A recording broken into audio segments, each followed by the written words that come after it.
2 கரண்டி பழைய இட்லி மாவும் ஒரே ஒரு கப்பு கம்பு மாவும் இருந்தால் போருங்க, அருமையான ஒரு முட்டை அடை பண்ணிக்கலாம். வாங்க அது எப்படி பண்ணலான்னு பார்க்கலாம். அஸ்ஸலாமு அலைக்கும் ஃப்ரெண்ட்ஸ். இப்போ நான் ஒரு கப்பு கம்பு மாவு எடுத்திருக்கேன். அதில் ஒரு 2 கரண்டி பழைய இட்லி மாவு, அதாவது ஒரு 2 நாள் ஆச்சு அது அரைச்சி அந்த மாவு தான். ரொம்ப புளிக்கிறதில்ல, கொஞ்சம் லைட்டாக புளிச்சிருந்தால் போகிறோம். கொஞ்சம் புளிப்பு இருந்தால் ரொம்ப நல்லாயிருக்கும். அதில் கொஞ்சம் தண்ணி கலந்து இந்த கம்பு மாவில் சேர்த்துக்கலாம். சேர்த்து இதை நல்லா அடை மாவு பதத்துக்கு தண்ணி ஊற்றி உப்பு சேர்த்து கரைச்சிக்கலாம்.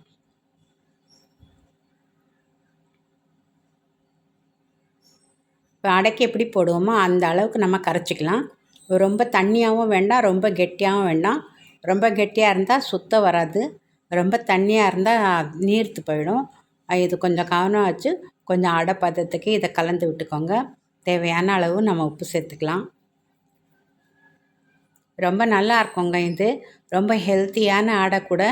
நீங்கள் முட்டை வேணான்னா நீங்கள் காய்கறி சேர்த்துக்கலாம். அதாவது கேரட்டு, பீன்ஸு, ஏதாவது கீரை, அது வேணால் எது வேணாலும் சேர்த்துக்கலாம். ரொம்ப ரொம்ப நல்லாயிருக்கும். உங்கள் முட்டை பிடிக்கலன்னா, ஆனால் முட்டை போட்டால் ரொம்ப ரொம்ப டேஸ்ட்டாக இருக்கும். அதனால தான் நான் முட்டை போட்டிருக்கேன். இப்போ இது கலந்தாச்சு. இப்போ நம்ம 2 முட்டை எடுத்துருக்கோம். 2 பேருக்கு தான், ஒரு 4-5 தோசை தான் சுட போகிறேன். அதுக்கு 2 முட்டை எடுத்துக்கிறேன். உடச்சி ஊற்றிக்கலாம். உடச்சி ஊற்றி இதில் கொஞ்சம் மஞ்சத்தூளும் உப்பும் சேர்ந்து நல்லா அதை அடைச்சிக்கலாம்.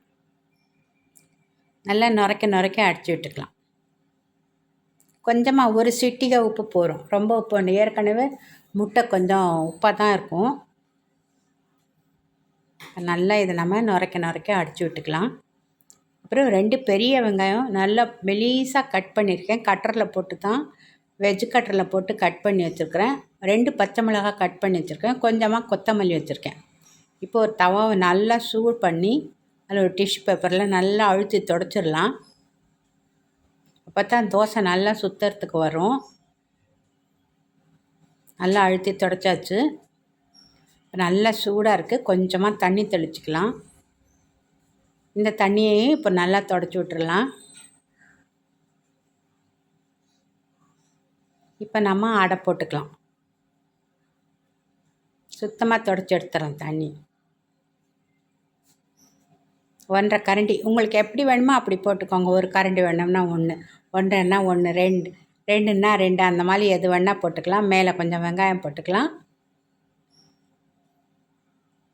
பச்சை மிளகாய் போட்டுக்கலாம்,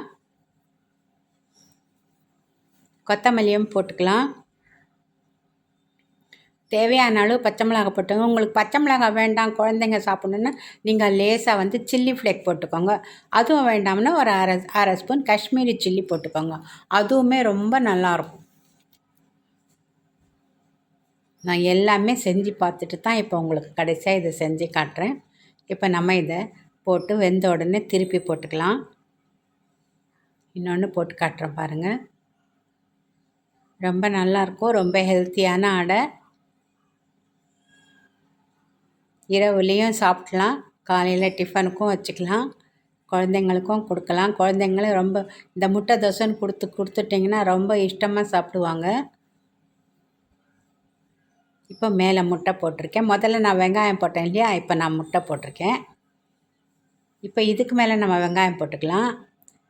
இப்போ வெங்காயம், பச்சை மிளகாய், அந்த கொத்தமல்லி போடுற வரைக்கும் அந்த வழியுது பாருங்கள், அந்த முட்டையெல்லாம் நல்லா வெந்துடும். இப்போ நம்ம அதை எடுத்து நடுவில் போட்டுடலாம், ஒன்றும் பிரச்சனை இல்லை. இதே நம்ம கொஞ்சம் எண்ணெய் மேலே விட்டு திருப்பி விட்டுக்கலாம். இந்த வெங்காயம் எல்லாத்தையும் நல்லா அழுத்தி விட்டுக்கலாம். அப்போ தான் திருப்பும்போது கீழே விழாமல் இருக்கும். கொஞ்சமாக ஒரு 2 நிமிஷம் மூடி போட்டு மூடி வச்சிடலாம்.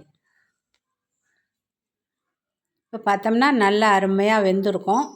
இப்போ நம்ம இதை திருப்பி போட்டுடலாம்.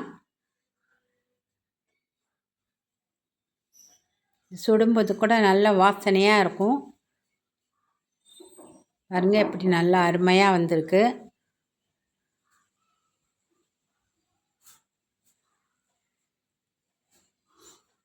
இப்போ நம்ம எடுத்துடலாம்.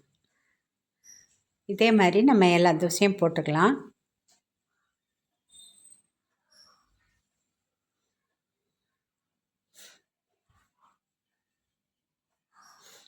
எல்லா தோசையும் போட்டாச்சு. இதுக்கு வந்து சைடிஷ் வந்து எல்லா சட்னியும் நல்லாயிருக்கும். நான் கொஞ்சம் டிஃப்ரெண்ட்டாக அது வீட்டில் செஞ்ச மாங்காய் தொக்கு இது. இதை தான் வச்சு சாப்பிட்டோம். ரொம்ப நல்லா இருந்துச்சு. பிடிச்சிருந்தா லைக் பண்ணுங்கள். அஸ்ஸலாமு அலைக்கும் ஃப்ரெண்ட்ஸ்.